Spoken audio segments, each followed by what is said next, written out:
Sanghar fair and free election network ऐं महाबेली पारां चूंड ज़ाब्ता इख़लाक़ ऐं सियासी पार्टियुनि जे मंशूर जे उनवान सां बॉयज़ डिग्री कॉलेज सांगड़ में वर्कशॉप थी गुज़रियो, जंहिंमें तमाम सियासी पार्टियुनि जे नुमाइंदनि शिरकत कई। इन मौक़े ते पीटीआई जे उम्मीदवार मुश्ताक जुनेजो चयो त पीटीआई खे दीवार सां लॻाइण जी मुकमल कोशिश थी रही आहे।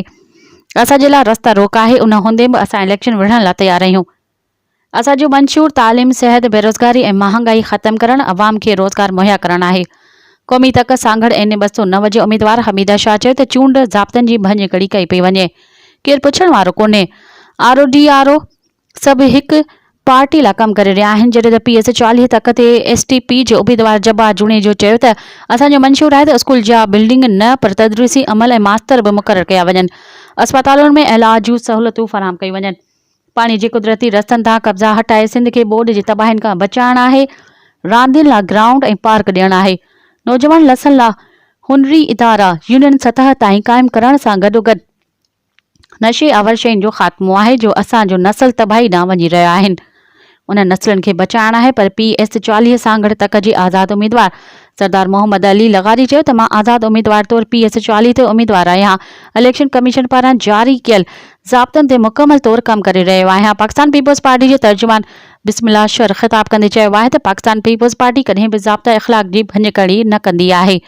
पीपल्स पार्टी पंहिंजे मंशूर मूजिबि कमु कंदी आहे ऐं पंहिंजे कारकुननि खे पिणु तलक़ीन कंदी आहे त हू कंहिं बि क़ानून जी भञकड़ी न कनि।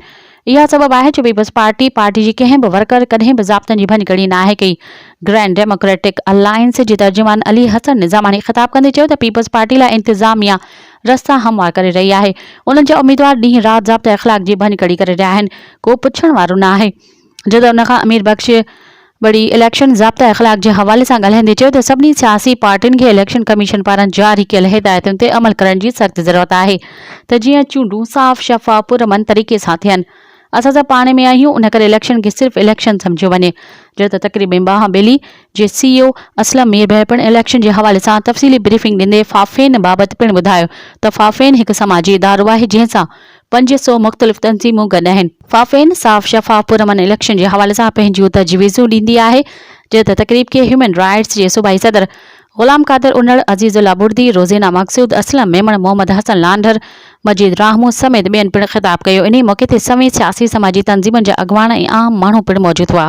मज़ीद ख़बरनि ऐं तफ़सीलात लाइ विज़िट कयो असांजी वेबसाइट www.awamiNewsHD.com ऐं ॾिसंदा रहो अवामी न्यूज़ HD।